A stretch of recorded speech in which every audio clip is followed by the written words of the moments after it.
Hey guys, this is Al Smizzle. I'm one of the DK pros here at DraftKings, and I'm going to talk to you about the MLB training camp that we're doing here. If you are new to playing fantasy baseball on DraftKings this season, if this is your first season, first of all, welcome to DraftKings.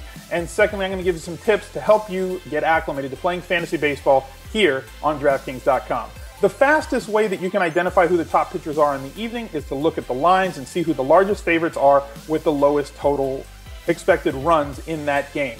They're probably going to be pretty high priced guys, so you're going to have to fit your hitters in around them. But when you're picking those guys, you do have to realize that strikeouts are king when it comes to playing daily fantasy baseball on DraftKings. Find guys that have high K percentages, guys that have high swinging strike rates, and guys that have high K per 9 rates, and that's going to help you have a very solid score at the end of their 6, 7, or 8 innings. And if they are one of those highly favored pitchers and they end up leaving the game with the lead and end up getting the win that evening, you get 4 extra points at the end of the day between one of those two pitchers. And if you get wins from both of them, that's 8 extra points tacked to your score. We're looking for a target score of about 50 points between our two pitchers, which is entirely doable on DraftKings based on the way that it's scored. And if you get guys that have high K rates, as well as getting a win, it makes it really easy to get to that target score.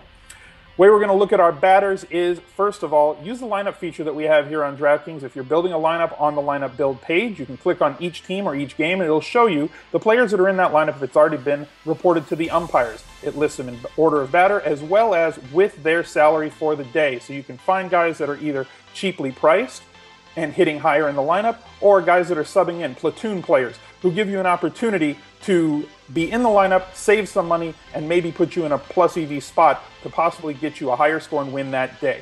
You're going to target guys from games that have a high expected total of runs scored.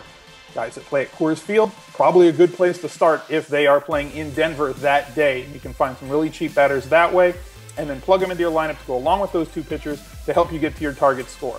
The second way that we're going to look at batters is very simplistic: handedness of batter versus handedness of pitcher. Left-handed batters tend to do better against right-handed pitchers and vice versa.